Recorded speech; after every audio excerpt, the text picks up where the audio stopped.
More than a third of the world's population has never used the internet. According to the United Nations, that's nearly 3 billion people, or 37% of the global population who has never been online. But one company is on a mission to change all of that. Avealto is developing high-altitude wireless platforms designed to provide communication services to unserved and underserved regions of the world.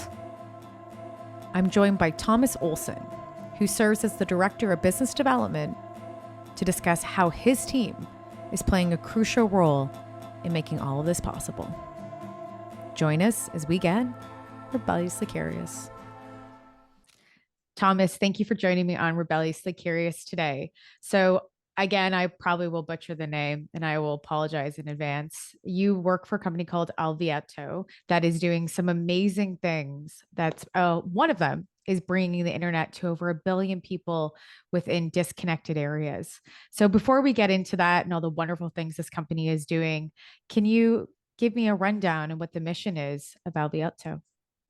Oh, well, the mission is, as you actually said it, it's connecting the unconnected. We want to bring, at the beginning, we want to bring Wi-Fi broadband and mobile backhaul services to places that are very poorly served right now, or in most cases, not served at all, in developing countries and in other places. There are places that are barely served just outside of Phoenix, but right now, we're really... Our first major customer is going to be Indonesia. And so places like that is where we're going.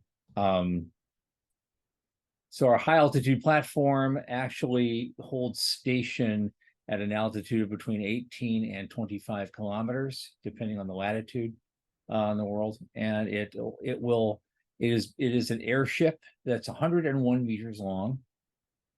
And so it's about a little longer than a football field.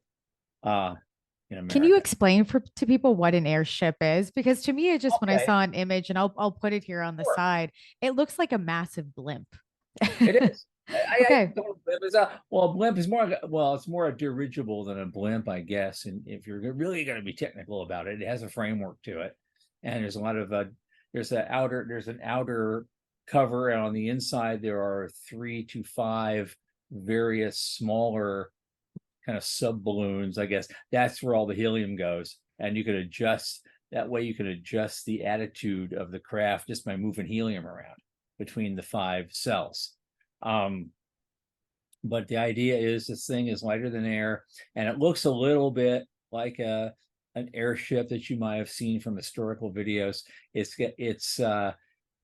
just a big cylinder with 2 cones at each end, and one end also has some tail fins on it. And then slung below that is a superstructure that's made of carbon fiber, very light. And that's where we put the electronics payload. Now, on top of the airship is the thing that keeps it running. So we've got all these very thin film solar panels on the top of it that feed the power to the system. And then the rest of the mass that goes up there is just the batteries to store the power when the sun is not there. So, and we can effectively, with all the electronics payload and all the stuff it takes to make the thing hold station and run properly, is about 100 kilos.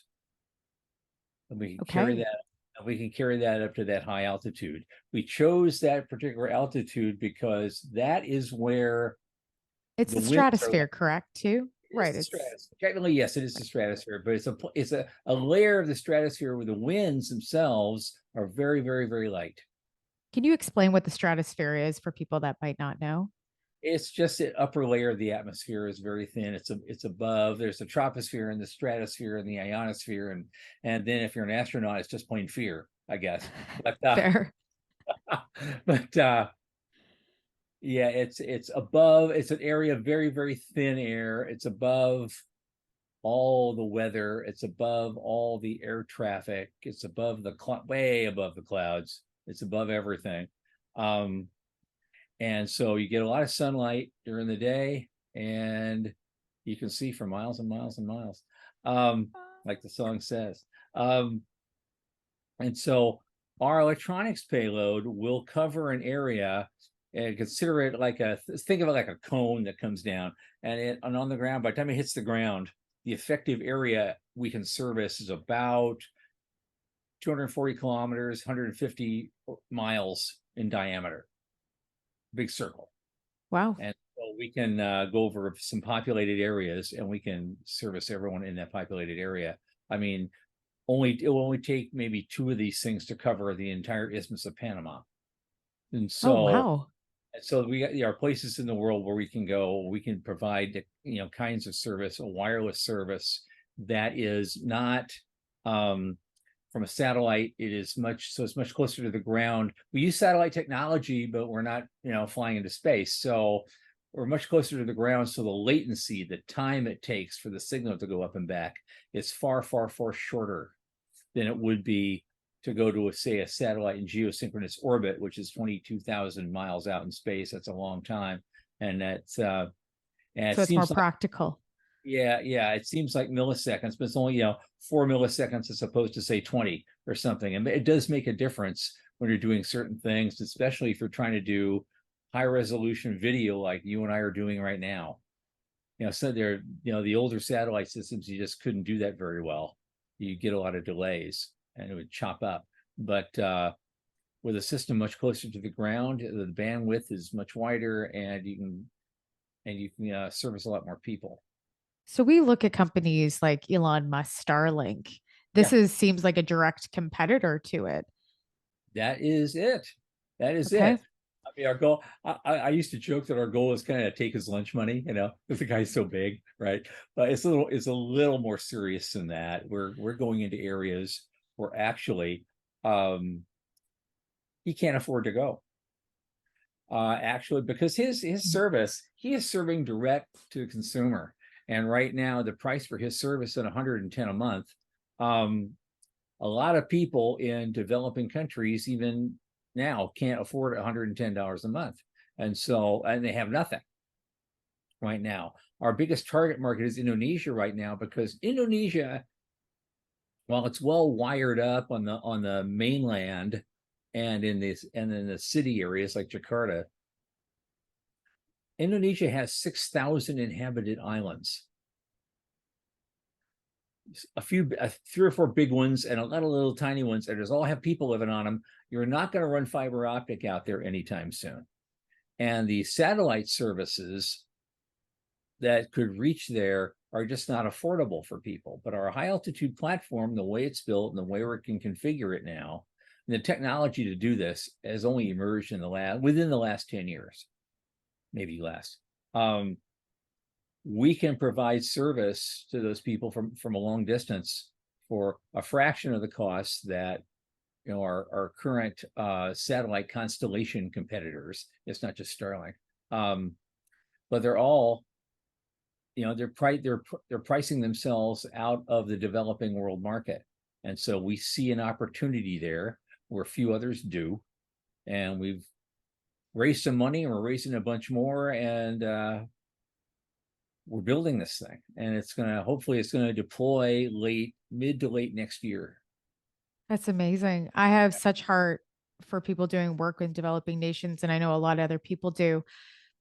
It's unbelievable to see that we're getting a group of people together along with a company called Whisperbeam, and we'll chat a little bit about that too, that are coming together to work for these underserved areas.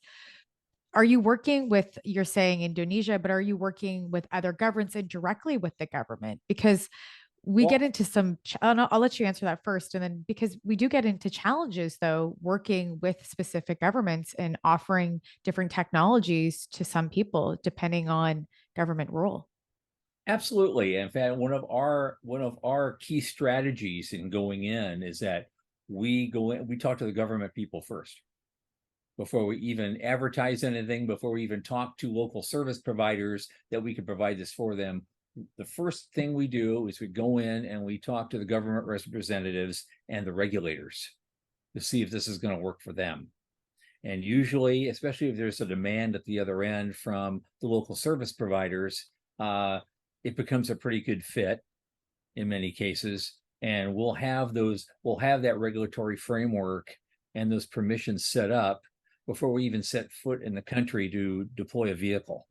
And that's where we're going right now. We've made some major inroads with the government of Indonesia. They can't wait to see us.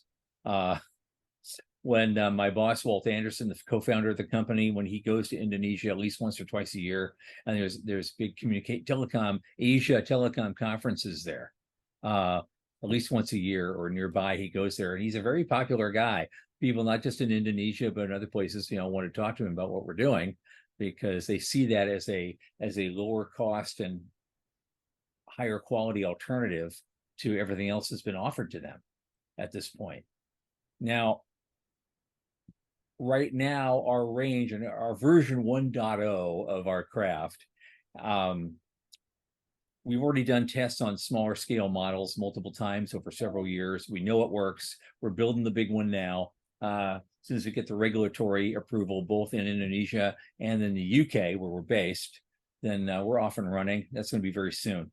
But our range, we do have a slightly limited range. So there's a window between about 17 degrees south and 17 degrees north latitude. And actually, on our website, there actually in one of the pages, there's actually a picture there of it. It shows you on a map. It says there's this area that's highlighted, a big box that says, but it covers all those countries: Indonesia, Colombia, all through Central Africa. All those places where they're all having problems getting good connectivity. So as a primary first market, we've got a lot of areas covered that we couldn't cover before. Other people weren't covering well, I should say. So I know there's a question coming up about Whisper Beam, and that's well, first, I still want to ask you a few questions. Well, just one last question about the developing nations and working with them. With those governments, they're going to be offering this to their people, and it can change their entire way of being. And education is so important. And this is the way of giving education to those developing nations and to individuals to learn and grow more and have more opportunity. Do you have an average rate that you're looking to work with the government instead of them jacking it through the roof, so that only the people that are in middle class and above, or some of these countries don't even have a middle class, for the upper classes, is there a general number that you're working with so that it is feasible for everybody and not for governments to take advantage of individuals? Well, again, the regulatory requirements that we're up against right now where we're working, which is mostly Indonesia. So I'll use that as an example. All they care about really is that the airship won't hurt anybody going up to its final space in the sky and then coming down again for servicing. So the idea is that thing isn't up there forever, because helium leaks. It's the second smallest molecule in the universe. So it's going to leak out of the bag slowly over time. And so ideally, what we're going to do is we'll have a vehicle in one place providing service for about 6 months, at which point a second vehicle will go up next to it. They'll do a handoff. The first one comes down. You'll never even notice it. The first one will come down and we'll service it, upgrade it if we can. Try that with a satellite, and put more helium in it, and then maybe redeploy it someplace else, and just keep putting vehicles into play that way, and kind of leapfrogging. And lather, rinse, repeat, as they say. That's how we hope to get all of the 6,000 islands in Indonesia one day all Wi-Fi'd up, and their world will change. So it's not about pricing. We've already, because we don't, unlike Starlink, we don't do direct to consumer. We're going through local service providers. We're the wholesaler, basically. We operate the platform and we wholesale the bandwidth to them, which they then resell. We already looked at the economics of it, and we can charge a much lower price, and we will make money, and they will be happy. And the government wants this to happen. When the government wants it to happen, then they're not going to try to take advantage and try to jack up rates and price their own people out of a market that we just opened for them. It's not going to happen. I don't think. That's Well, I my hope, view. and I'm really happy to hear that. Yeah. Right. And I'm glad that there's some ethics that we're looking at in place when obviously looking at giving the ability of education and be able to have it instantly on your phone, because that's where we're going, especially with AI.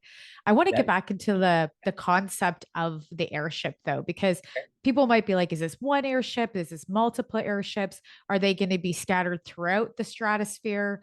Do we have to worry about pollution? Like there's all these questions that go around that, because we're looking at, helium leaking out of them, you're saying as well, but we're having these massive airships that are going to be going around. So how many are we looking at to start? And is it going to, maybe clutter the stratosphere? And I'm assuming you've obviously had conversations about this with your Oh team. yeah, it's not. There's going to be no clutter in the stratosphere. Right. Uh, you know, Is there anything it, actually else in the stratosphere right now? Because I well, don't even know, that's kind of hanging out absolutely, there. Yeah. absolutely. It's a busier sky than you think there is, Well, and we always think it's satellites, but that's not in the satellites stratosphere, right? way up Yeah. higher. Right. Satellites at Exactly. about 200 or 300 kilometers in orbit, and then go Right. up much higher. And so they're out of the atmosphere completely. Where we're at is still very close to the ground. I say 18 to 25 kilometers. That's not very high. We're still in the atmosphere, so no satellite traffic to worry about. But there are high altitude test aircraft for both civilian and military purposes are always being tested in certain key areas of the world, up in the stratosphere and higher, at least for a short time. That's why it can be a bit of a busy sky, but we're going in areas where you don't see that very much. Those are mostly over Europe and North America and probably Russia and China. We're in that central zone of the equator where not a lot of that is happening. But we're not going to clutter the stratosphere. I mean, for Indonesia to start off in Indonesia, we are building 3 full size vehicles. 2 of them will fly, and we'll keep one as a spare for swapping out, and doing the handoff for now. Our long-term goal, actually, as a company, is to deploy about 200 of these things total. Wow. And Maybe that's more. just a start. Well, we'll see. We got to set a goal, and then you see what happens after that, how popular it gets, and and how it fits in with the rest of the infrastructure, because we're changing the game a little bit. Right. And you're working with Whisper Beam. I've actually spoken to the company earlier in a podcast. I love what they're doing. It's wireless power in flight, though. Can you talk about how this partnership came together and why Whisper Beam would potentially change the way that this company operates as well? Well, you know what? One of the principals of that company, a guy named Jeff Grayson, he used to be with X-Core Aerospace, and before he was with Rotary Rocket and other places, and he's done a lot of other things. He's actually a friend of ours. We've known him for 20 plus years, and the founder, Walt Anderson, especially. He was the one who hired Jeff for Rotary Rocket, so all those many 2 decades ago, and I followed X-Core with great interest for a long time in the space advocacy community. So we all kind of know each other pretty well. And Walt started having that conversation with him when he joined Whisper Beam a couple 3 months back, and it led to an agreement that we have to work together. What Whisper Beam does for us is extend away that I told you, that little band of coverage that we can do at 17 north to 17 south. We can expand that to almost anywhere, because we have limited capacity. Even though all those solar panels are great, all the new technology is great, the battery technology is amazing. We've got special propellers on the motor, on special motors. They're super lightweight and very strong and powerful, and the propellers are actually patented that will actually work on those in that thin atmosphere really efficiently. And so between all that, like I say, this stuff hasn't happened for it's only happened within the last decade or less, and so it can hold station at that level. But sooner or later the sun goes down, and if you start getting into, say, temperate zones like 45 degrees north, or up closer to Arctic levels, like northern, like, Nunavut, in Canada or someplace, you're going to have a long period when the sun just ain't there. Months, And really. I'm actually Canadian. for months. So Nunavut, And, yeah, it doesn't have sun yeah. for months. Yeah, a period of And time. Yeah. so we can't service those areas under our current configuration. But if a whisper beam can beam power up to us in that area during those months, we can then provide service to those areas. And that's another underserved area that would make life much simpler for them, because again, they're not going to be laying out. There are satellite services that are kind of iffy at that latitude anyway, because they're coming in from 22,000 miles in space, and they're going at this steep angle to try to get near the polar region, and so the result isn't what you want. You're not going to get a lot of. You can get your email, and stuff. You're not going to be doing a Zoom call. Not a high def one. Not a high tech Zoom call on those things. But if you can beam something from Toronto up to our platform, like with a laser or something, and you've got whisper beam beaming us to power to make it work, we can provide service again, 240 kilometers in diameter. And what's the capital of Nunavut? I don't know. We could probably cover the whole place, with one vehicle.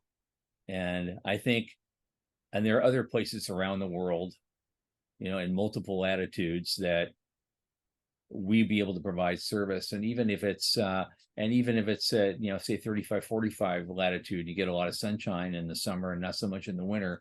You don't need the backup as much, but we'll have that backup. So you always have certainty, as much certainty of service as we could be able to provide. So that's a huge, huge thing for actually both companies. It's really going to be a showcase for them too. What Yeah, they're it's doing. exciting. It's sad. And the partnerships together is beautiful. Instead of Yeah. focusing on planet, is there any way off planet, for example, or do we look at Starlink or other satellites to potentially provide some form of internet or communications to, let's say, potentially like the space station or anything else? Like, has that ever been thought of, or is that just going to strictly be left to other companies that are working off planet? Um, the market that we're looking at is the underserved market in the developing world. That's what we're looking at. Now, we could work In the with future, let's say. Yeah, yeah, not we currently. could Yeah. work with satellite providers to beam some of their data through a receiver on the airship, and the airship can also help spread that out and to users on the ground, and we can share the revenue or something. If that's something that makes rational and technological and business sense at the time, we certainly would have the capability to do that, because we're also right now, while we're focusing on underserved areas like Indonesia, we also can provide service, very high-end service, to say the shipping industry. Not only big business container vessels, but also cruise ships. Cruise ships are notorious for having the worst internet connection in the world, because they're going through those high up satellites, and that's the only satellite they can get. And they have a beam that's like this big around. It's nothing. And so, again, you're not doing, Zoom calls from Norwegian Cruise Lines. It's just not happening. But with one of our platforms in place, that would be a lot better for them, and we And could the follow goal, cruise routes. right. And the goal is not to make point to point satellites obsolete, is it? No, God, no. There's so much that's going on in the world that point to point satellites are going to be useful. It's just that we're covering areas where it may not be practical or economic for them to cover at either end, either the satellite provider or the folks on the ground. And so we're providing that in between place where we can make that happen for folks. And really, and again, the reason we're doing this is that there's going to be, millions upon millions and millions of people that are going to be joining the conversation for the first time. Oh my gosh, on social Yeah, media, it's right. And man, it I gives the can't wait to ability for see. people to have a voice. Yep, I can't wait to see what they have to say. And we see that depending on how and depending on what country it is and depending on what's served to you in algorithm, Yeah. we still get to see, like, for example, we use things like Snapchat. For example, we can like zoom in and see what's happening in a country instantly, right? But they have to have the ability to be able to share. So I would be curious to see. I've always wanted to go to Indonesia, and I'd be curious to see what is going on within those areas, and also to be able to have a conversation potentially with somebody there in real time. So I think it's exciting, and it hopefully will change how we look at politics too, or how we view the world together, and realize that, everybody does have a voice. Right. That's what I'm thinking. The first thing that's going to happen when these people finally get on and actually join the conversation, they're going, "What am I looking at? They Who might the not want to be on it either. Let's be right? They're honest. going, "Are you kidding me? Who is that? Why did he say that horrible thing?" So what did I do it for? And that's high speed internet for them, or is it a basic form of internet? Because we might get to a point where No, we're using it's Wi-Fi. AI. It's Pardon? Wi-Fi. It's Wi-Fi. It is high-speed internet that we'll be providing, and Wow. very serious mobile backhaul service. So you can start. You have to use a little flip phone anymore. You can have a smartphone once in a while, and it's going to work.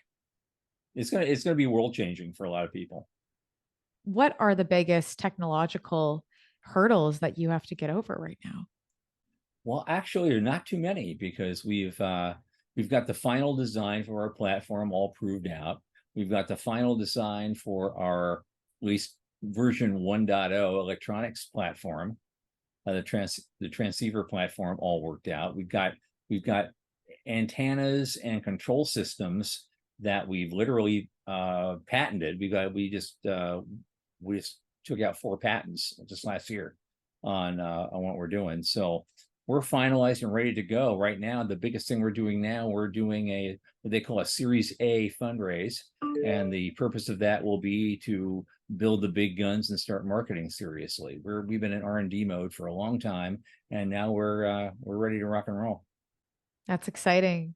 Well, I support this 100%. I know the debrief does as well, because I think it's fabulous what you guys are doing. And please keep us in the loop as you keep, growing. And also we get to see potentially what that conversation will look like from specific rural areas that have never had maybe full contact. So I'd love to see that first tweet. Well, yeah, Yeah, after we finally get that going, we start collecting some data. Maybe you and I can come back, in a year or two, and I'll let you know how it's going. that sounds Because great, we'll, Thomas. we'll be running at that point, and getting actual paying customers, and Yeah, we would love to see that. So thank you very much for joining me. And as I say to everybody, thank you for being rebelliously curious with me today. okay, thank you for having me.